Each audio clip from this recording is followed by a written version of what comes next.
عزيزي اهلا بيك في حلقه جديده من برنامج الاقوى في عالم الاضطرابات النفسيه، برنامجكم المفضل الاضطراب في الكبسوله.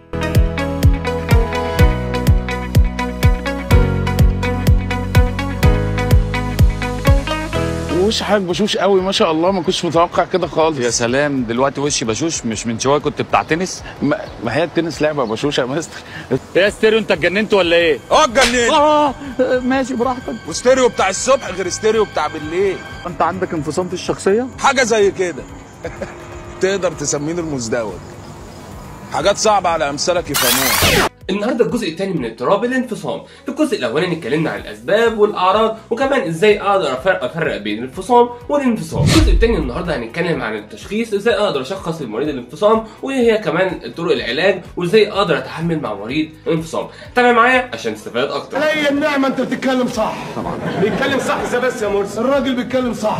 واول حاجه هنتكلم عليها النهارده هو ازاي اقدر اشخص حاله الانفصام. اول خطوه عندنا في التشخيص وهي المقابله اللي بتحصل بين الاخصائي والحاله اللي عنده، عشان يقدر ان هو يطرح عليها شويه اسئله تخص الاعراض ويشوف الاعراض دي اللي هي موجوده عنده، وكمان يشوف اللي هي الظروف المحيطه حوالين البيئه او حوالين مثلا اللي هو المريض دوت عامله ازاي، وكمان الاسباب اللي بتاثر. وتاني حاجه هو الفحص البدني، ان هو يروح يكشف عند الدكتور مثلا عشان يقدر يشوف لو هو مثلا الاعراض اللي بيكون عنده دي ليها اسباب تانيه في الجسم ولا ما لهاش. وثالث خطوه عندنا هي الفحوصات المعمليه زي مثلا تحليل اللي هو الدم او مثلا الاشعه اللي هي المغناطيسيه والرنين المغناطيسيه عشان برضه يتاكدوا ان مفيش مشاكل عضويه، وكمان التقييمات والاختبارات النفسيه عشان يقدر ان هو كاخصائي يقدر يشوف شده الاعراض دي عامله ازاي عنده وكمان مدى الخطوره بتاعتها. قلت ايه انت ولا عملت ايه انت ولا انت قلت ايه ولا عملوا لك ايه انت؟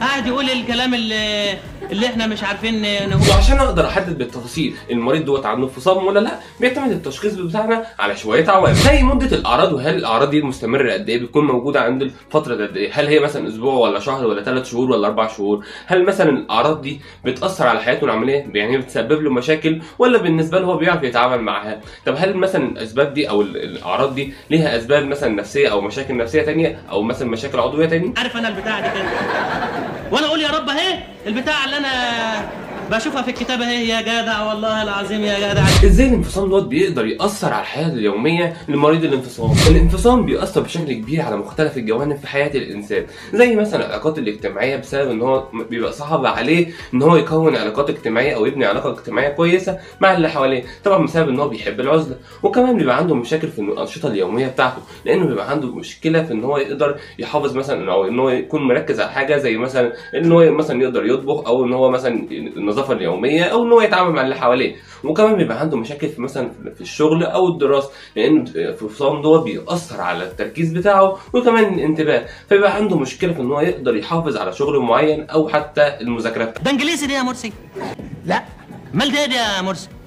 فيومي. كمان الانفصام بيأثر على الصحة الجسمية للمريض بسبب طبعا ان هو ما بيكونش عندهم اهتمام بنفسهم او حتى بصحته، وكمان بسبب الآثار الجانبية للأدوية اللي هم بياخدوها، وكمان برضه بيأثر على الصحة النفسية بسبب طبعا ان هو ممكن زي مشاكل زي القلق او الاكتئاب. برافو عليك. بعد كده تيجي خطوة ان انا ابدا اتكلم عن طرق العلاج، وطبعا عشان اقدر اتكلم عن العلاج لازم احدد نوع الحالة وكمان شدة الاعراض دي. من طرق العلاج للانفصام هو العلاج النفسي زي اللي هو العلاج السلوكي المعرفي عشان اقدر اغير الافكار والانماط اللي بتكون موجودة عند مريض الانفصام، وكمان بالعلاج الادوية زي مثلا بديله علاجات معينة او ادوية معينة عشان اقدر اعالج اللي هي الاعراض المصاحبة زي القلق والاكتئاب، وكمان برضو العلاج الاجتماعي بيبقى ليه فايدة جديد عشان الدعم الاجتماعي والمشاركة الاجتماعية ما يحسش المريض ان هو لوحده او مثلا عايش لوحده ويكون لوحده، بيبقى ده بالنسبه له دعم اجتماعي. برافو عليك.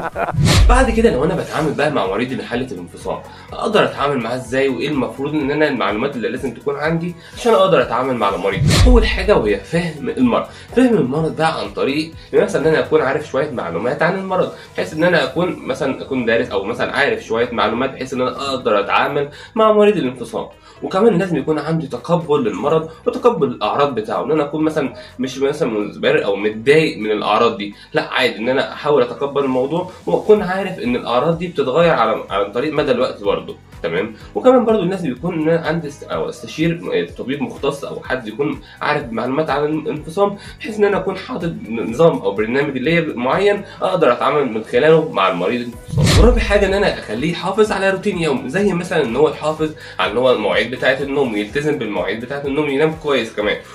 وتاني حاجه كمان التغذيه الصحيحه، ان انا اخليه ياكل كويس وطبعا بسبب الادويه اللي هو بياخدها. وتالت حاجه مثلا ان انا اخليه يمارس رياضه معينه، او مثلا ينزل يتمشى او يروح الجيم مثلا.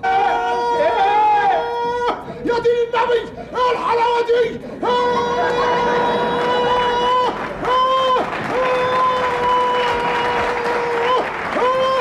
عظمه على عظمه يا ست. وبكده يا عزيزي نكون وصلنا لنهايه حلقتنا، ويا رب طبعا تكونوا استفدتوا من الحلقه، وانتظروا حلقات كتير جايه، وانتظروا قصه قويه عن مريض الانفصام.